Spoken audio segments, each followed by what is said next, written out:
Hola, ¿qué tal?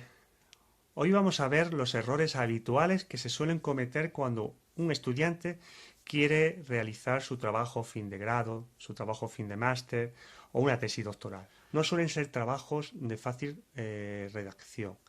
Y si conocemos los errores con antelación, nos vamos a ahorrar mucho tiempo, digamos, a la hora de plantear el desarrollo de nuestro trabajo. Son trabajos atípicos, con lo cual es fácil que este tipo de errores vayan a ralentizar vuestra dinámica de trabajo. Y entonces algo que esperabas que se podía demorar una semana se puede demorar incluso un mes. Con lo cual es importante que antes de que empecéis a realizar vuestro trabajo tengáis claros estos tipos de errores. El primer error habitual que se suele cometer es cuando vayamos a proponer nuestros objetivos. No sabemos realizar una propuesta con unos mínimos esperables. Tenemos que saber construir objetivos acompañados por una metodología adecuada y que bueno, y que la temporalización y la justificación se adecuen al trabajo que vayamos a realizar. Ese es el primer error habitual que se suele cometer, pero no es el único. Desafortunadamente hay otros errores habituales en este tipo de trabajo. Cuando entregamos un primer borrador al tutor, nos vamos a dar cuenta del siguiente error que se suele cometer con bastante frecuencia en este tipo de trabajo, y es la coherencia. El tutor va a decir, las ideas me las estás presentando de formas desordenadas, no entiendo hacia dónde quieres ir, falta, digamos, una línea argumental, etcétera, etcétera, etcétera. O van a generar muchos mensajes de cierto grado de confusión. Si eres coherente, no vas a tener este tipo de problemas. Tienes que conocer el tipo de texto que se vaya a utilizar en cada parte de tu trabajo. Por ejemplo, en el resumen, el tipo de texto que se utiliza es un texto argumentativo. Tienes que conocer su estructura, tienes que conocer qué tipo de características propias del texto argumentativo tiene que tener presente, etcétera, etcétera, etcétera. En la introducción, el texto expositivo, pues exactamente igual. Tienes que conocer el tipo de texto que se vaya a redactar en la introducción y conocer pues, las distintas estructuras y herramientas lingüísticas propias de un texto expositivo. También tienes que saber, por ejemplo, que el texto narrativo no se utiliza en este tipo de trabajo. No se te ocurra hacer un texto en el cual la escala temporal y espacial sea digamos, el hándicap de tus textos. O dicho de otra forma, es importante que el estudiante conozca el tipo de texto que se vaya a utilizar. Si lo conocéis, vuestro primer borrador va a ser coherente. Ahora bien, no porque sea coherente quiere decir que sepas encadenar bien las ideas. Entonces vamos a ir al tercer error habitual, ser cohesivo. Tenemos que saber encadenar bien las ideas. Si estamos en un texto argumentativo, el argumento 1, el argumento 2, el argumento 3, todos estos argumentos deben de ir bien encadenados, bien conectados. ¿Qué podemos utilizar para este tipo de historias? Muy fácil, son los conectores. Aunque si después de...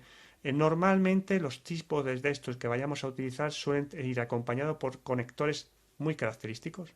Por ejemplo, en los textos de tipo argumentativo hay conectores de causa-efecto. Tenemos que conocerlos. De esa forma nos va a permitir hilar muy bien los argumentos en un texto argumentativo. Un cuarto problema o error habitual dentro de lo que es el estudiante es saber encontrar la información. Es importante que cuando vayáis a realizar este tipo de búsquedas bibliográficas sepáis diferenciar la fuente primaria de la fuente secundaria, etcétera, etcétera, etcétera. O sea, no me podéis utilizar una página web como una referencia.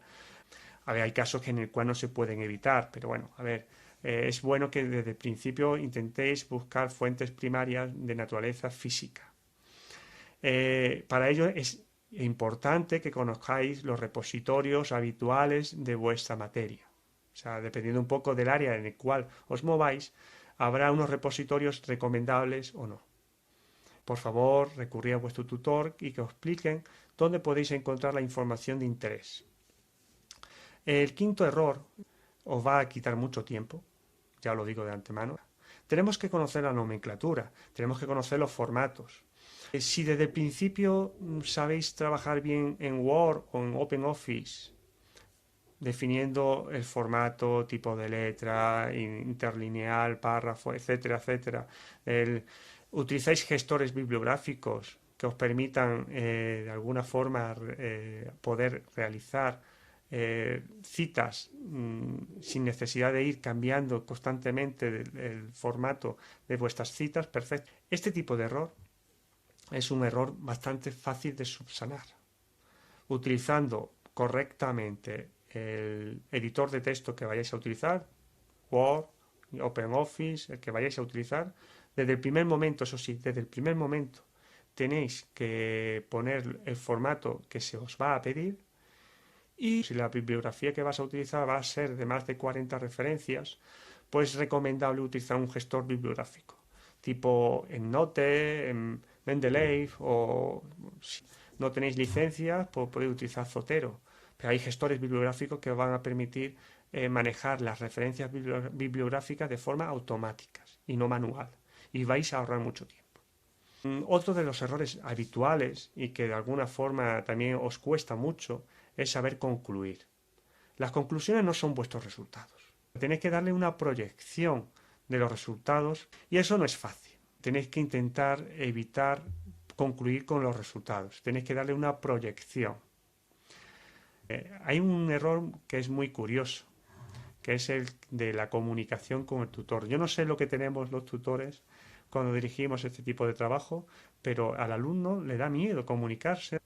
Por vuestra parte no deberéis de hacer eso, ¿vale? Es muy importante que el estudiante se comunique de una forma muy fluida con el tutor del trabajo.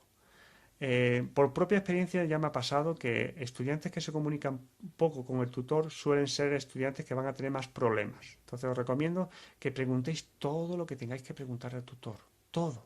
No intentéis evitar una comunicación fluida, ¿vale? Es importante una buena comunicación director-estudiante o tutor-estudiante. Y otro tema muy importante, y es un error muy habitual, es yo cojo, no me apetece redactar, quiero de alguna forma rápidamente terminar mi trabajo y hago un copiar, pegar de un texto de donde me haya pillado, hago un par de modificaciones y ya está. No, no. Turnitin, Urkun, hay muchos gestores antiplagio en el mercado. Las universidades tienen algún antiplagio en su, digamos, en su cadena de montaje y vamos a detectar cualquier tipo de plagio. Recordad que un plagio es la, digamos, consecución de 16, 17 palabras consecutivas sin ninguna modificación con respecto a un texto previo. O sea, no me vale de alguna forma, pero profesor, si este texto, este párrafo de 16 líneas, hay cosas que son diferentes. No, por favor, es un error que os va a penalizar mucho. Entonces, no plagiéis, por favor. Es un error que tenéis que de alguna forma quitaros de vuestra cabeza. Hay que redactar desde el principio. Y nada, y poco más. Creo que ya está todo dicho. Primer error, una propuesta. Segundo error, textos coherentes. Tercer error, texto cohesivo. El cuarto error también habitual es que el estudiante no sabe encontrar información útil y de cierta credibilidad. El quinto, pues el formato, es muy importante utilizar muy bien el editor de texto, Word o OpenOffice, y estructurarlo ya con todas las características propias. Utilizar un gestor bibliográfico, Zotero, Mendeley, Note. Tenéis que intentar concluir con una cierta proyección de vuestros resultados. No son vuestros resultados, es la proyección de vuestros resultados. Y bueno, y por último, por una comunicación fluida y no plagiéis. Si hacéis eso, os garantizo de que vais a invertir vuestro tiempo de una forma bastante inteligente.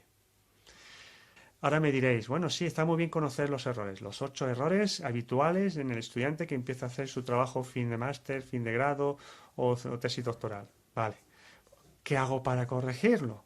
Pues muy sencillo, suscribiros a mi canal que iré abordando poco a poco, no puedo abordarlo todo de golpe, poco a poco cada uno de los puntos que os he comentado, con, digamos, con ejercicios prácticos, ejemplos prácticos, que de alguna forma os resulte mucho más fácil entender cada parte.